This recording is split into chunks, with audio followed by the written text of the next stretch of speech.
جی پاکستانیوں، السلام علیکم۔ اگر کوئی انسان چاہے کہ پوری دنیا کو چینج کر دے تو وہ چینج نہیں کر سکتا، لیکن ایک چیز اللہ تعالیٰ نے ہمارے ہاتھ میں رکھی ہے کہ ہم اپنے آپ کو تبدیل کر سکتے ہیں، چینج کر سکتے ہیں، اپنے اندر بدلاؤ لے کے آ سکتے ہیں۔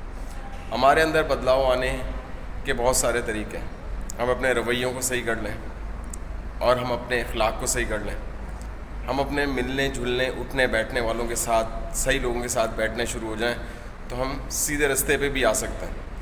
لیکن اللہ تعالیٰ نے اس سے بھی آسان اور سچا رستہ رکھا ہے، جس رستے پہ چلتے ہوئے ہم اللہ تک پہنچ سکتے ہیں اور اللہ کے قریب ہو سکتے ہیں، اور اس کے بعد جب ہم اپنے آپ کو صحیح کر لیں گے تو پوری دنیا کو بھی صحیح کرنے کی طرف جا سکتے ہیں۔ پوری دنیا کو صحیح کرنے سے بہتر ہے کہ ہم اپنے آپ کو صحیح کریں، اپنے اندر کی چیزوں کو صحیح کریں۔ اندر کی چیزوں سے مراد اللہ تعالیٰ نے 7 جہان بنائے ہیں، تو ان 7 جہانوں کے اندر سے ایک ایک روح ہمارے اس جسم میں ڈال دی ہے، اور یہ جو ہمارا جسم ہے یہ روحوں کا گھر ہے۔ نہ یہ شروع سے تھا، نہ یہ آخر میں ہوگا، نہ یہ پیدائش میں تھا ہمارے پاس، اور جب مر جائیں گے تو بھی یہ ہمارا جسم نہیں ہوگا اور مٹی میں چلے جائے گا، مٹی ہو جائے گا۔ لیکن اس کے اندر کی جو روح ہیں وہ اپنے مقام پہ جائیں گی۔ روحوں کا سارا کام ہے آخرت کے اندر، آخر میں اللہ تعالیٰ ہمیں ایک ایسا جسم دے گا جو کہ نہ تو ٹوٹے گا نہ پھوٹے گا، فولاد کا جیسا ہوگا وہ ویسا ہی رہے گا۔ تو اس جسم کو ہم نے اس دنیا میں چھوڑ کے جانا ہے، اس کو نہیں سدھارنا، اس کو ہم سدھاریں گے، لیکن اپنی روحوں کو سدھارنا ہمارا مقصد ہے۔ اگر ہماری روحیں سدھر جائیں گی تو ہمارا جسم ادھر مٹی میں رہے گا اور وہاں روحیں ہماری آسانی اختیار کریں۔ ہمارے جسم میں جو سب سے بہترین ٹکڑا ہے وہ دل ہے۔ اگر انسان کا دل صحیح ہو جائے، صحیح کام کرنے لگ جائے، جو اس کا پراپر کام ہے، تو یقین مانیں ہم اللہ تک بھی پہنچ سکتے ہیں اور ہماری ساری عبادتیں بھی اللہ تک پہنچ سکتی ہیں۔ اگر دل کی حاضری ہوگی تو نماز ہوگی، اگر دل کی حاضری نہیں ہوگی تو نماز نہیں ہوگی۔ اگر دل کی حاضری ہوگی، دل ہمارا تصدیق کرے گا تو ہماری نمازیں اللہ تک جائیں گی، تب ہی نماز مومن کی معراج کہلائے گی۔ اور یہ دل اگر پاک ہوگا، دل اگر صاف ہوگا تو ہم قرآن پاک پڑھ سکتے ہیں اور قرآن پاک سے نصیحت لے سکتے ہیں۔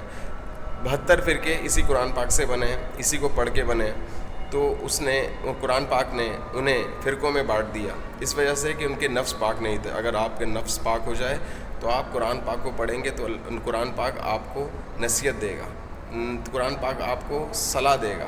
قرآن پاک سے لوگ ہر چیز پوچھا کرتے تھے اور قرآن پاک بتاتا تھا۔ اب لوگوں کے دل صاف نہیں رہے تو اس وجہ سے قرآن پاک ان کو رزلٹ نہیں دیتا، ان کو بتاتا نہیں ہے کہ کس دشا میں جانا ہے۔ ہم نے اگر اللہ تعالیٰ کی طرف جانا ہے تو اپنے دلوں کو پاک کرنا ہوگا۔ دل بھی ایک روح ہے، ہمارا ذہن بھی ایک روح ہے، آنکھیں یہ بھی ایک روح ہیں، ہمارے ہاتھ جو ہلاتے ہیں، پاؤں جو ہلاتے ہیں، یہ بھی ایک روح کا کام کرتی ہے، ایک نفس وہ بھی ایک روح ہے۔ تو ان تمام روحوں کی غذا ہیں، ان تمام روحوں کو آپ غذا دیں۔ یہ رحمانی روح ہیں، نوری روح ہیں 6، ان 6 کو آپ کلمہ کی رگڑ سے ان کا خوراک دے سکتے ہیں، جبکہ نفس کو آپ روٹی اور اچھا کپڑا اور تمام چیزیں دینے سے اس کی غذا پوری ہوتی ہے۔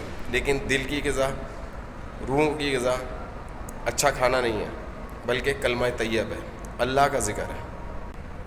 دنیا میں جتنی بھی جنگیں ہو رہی ہیں اور جتنی بھی جنگیں ہوں گی، ان کا حل امن ہی ہے۔ امن سے ہی دنیا آگے جائے گی، جنگوں سے دنیا آگے نہیں جاتی۔ جنگوں سے انسانی جانوں کا نقصان ہوتا ہے، انسانی مال کا نقصان ہوتا ہے۔ ہم اللہ کی طرف لوگوں کو، ان کی روحوں کو لے کے جانا چاہ رہے ہیں تاکہ وہ اللہ کی طرف جائیں، اللہ کا پیغام سنیں۔ اللہ کا پیغام امن ہے، محبت ہے، پوری دنیا کے لیے یہی پیغام ہے۔ اگر ہم ایک ہو کے، اکٹھے ہو کے اللہ کے نام کے اوپر اکٹھے ہو جائیں، ویسے بھی ہم بہت دنیا کی بہت برائیوں میں بکھرے ہوئے ہیں، ہم تمام برائیاں چھوڑ کر اللہ کے نام پہ اکٹھے ہو جائیں تو یقین مانیں ہم دنیا میں امن قائم کرنے کے لیے مشہور ہو جائیں گے، اور ہمیں اللہ تعالیٰ یہ کام کرنے کی توفیق عطا فرمائے۔ یقیناً اللہ سب سے بڑا ہے اور وہی امن قائم کرنے والا ہے۔ اگر دنیا کے تمام انسانوں کے دل اکٹھے ہو کے صحیح ہو گئے، اللہ کے نام پہ اکٹھے ہو گئے، تو یقین مانیں ہمارے دنیا میں امن آ جائے گا. اور امن قائم کرنے کے لیے دلوں کا اکٹھا ہونا ضروری ہے. اگر دل اکٹھے اور ایک جگہ پہ نہیں ہوں گے تو یقین مانیں یہ دنیا برباد ہو جائے گی. اور اس دنیا کو بربادی سے ہم جب ہی بچا سکتے ہیں جب کہ ہم اللہ تعالیٰ کا ذکر اپنے دل میں بسائیں اور دل ہمارا تصدیق کرے کہ یہ ہی سچ بات ہے، اللہ ہی حق ہے اور اللہ ہی بے شک ہے.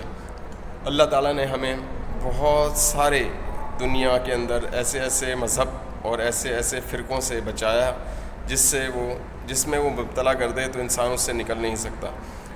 اس لیے ہمیں کسی فرقہ واریت میں نہیں جانا، مذہبوں کے اندر نہیں پڑھنا، لڑائیوں میں نہیں پڑھنا، بلکہ اللہ تعالیٰ کا سیدھا رستہ ڈھونڈنا ہے. اور اللہ تعالیٰ کا سیدھا رستہ ذکر کا رستہ ہے. اللہ کے ذکر سے ہم اللہ کا قرب حاصل کر سکتے ہیں اور اس دنیا میں امن قائم کر سکتے ہیں یقیناً.